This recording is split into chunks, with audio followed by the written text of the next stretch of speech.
Bom, eu sou o bolsista Antônio Guilherme François Soares de Marco Grapilha e a orientadora Lindaura Maria Steffes, e eu vou falar sobre a calibração de modelos Ford de reservatórios com dados de poço e o que eu fiz esse ano neste projeto. Então, esse trabalho aqui é baseado no trabalho que eu completei ano passado, que foi o desenvolvimento do dual modificado, que ele mede e quantifica, né, a dissimilaridade entre duas sequências, duas sequências de faces, né, da sequência de uma simulação do Dionísio e uma sequência do poço, de um poço real. Então, o próximo passo então, é a gente otimizar esse valor de similaridade. Para fazer isso, eu trabalhei principalmente com o algoritmo de Dijkstra, que ele é baseado em grafos. Isso aqui é um grafo, então a gente tem tanto vértices quanto arestas. Vértices são esse A, C, E, G, e as arestas são o que conectam eles. Então ele pode ser tanto direcionado, como nesse caso, ele pode não ser direcionado, ele pode ser cíclico ou não cíclico. No nosso caso, ele é direcionado, mas ele não é cíclico. Então, o que o algoritmo de Dijkstra vai fazer é pegar um vértice e outro vértice e calcular a distância mínima entre esses dois, dado a arquitetura do grafo. Outro conceito que é importante ser definido, é o que a gente utilizou para definir esse grafo, é o conceito de horizontes. Aqui a gente tem uma sequência de faces, em que a gente tem 5 faces, mas a gente tem 6 horizontes. Os 6 horizontes são basicamente o topo e a base de cada face. Então a gente tem uma em cima, uma embaixo e as 4 mais entre cada face. E cada vértice da nossa arquitetura do grafo, ele vai ser um horizonte. Cada aresta, então, vai ser o valor de FO entre eles. Essa aqui é a nossa arquitetura do grafo. E basicamente, a gente tinha aqui um exemplo com 5 faces da simulação de Dionísios e 200 faces dos dados do poço. Então a gente tem 1, 2, 3, 4, 5, 6 colunas que representam os 6 horizontes das 5 faces da simulação e 201 linhas que representam as 200 faces e 201 horizontes dos dados de poço real.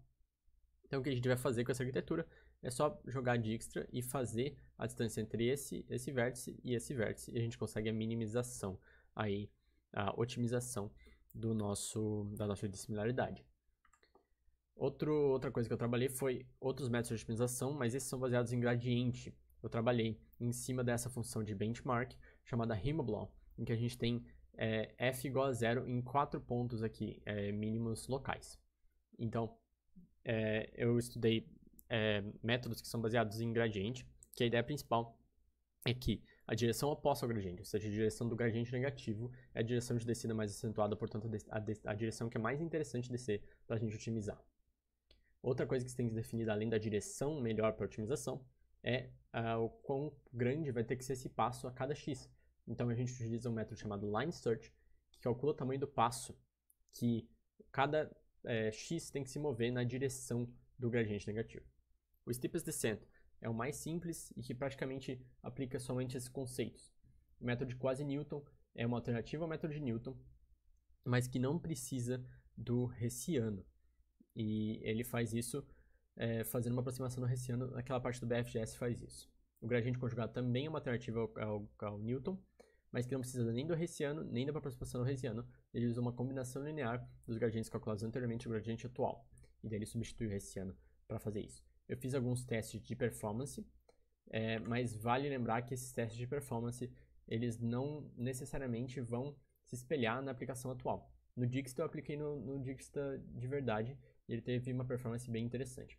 Então, para comparar essa performance com essa, teria que aplicar na aplicação de verdade. Aqui a gente pode ver que o Steepest Descent teve a pior performance e o BFGS rodou em menos tempo, porém teve mais iterações, então depende muito da aplicação. E se eu mudar aqui o x inicial, a gente pode ver que o Steepest Descent ele não mudou o número de iterações e nem o tempo, tá?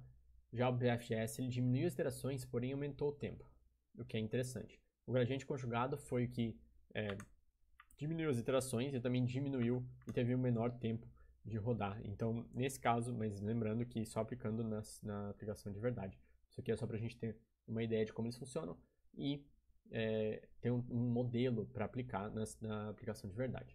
Então, muito obrigado. Isso foi a otimização de uma função objetiva para medir a dissimilaridade entre dados observados e impostos e resultados simulados por modelos estatigráficos Ford SFM.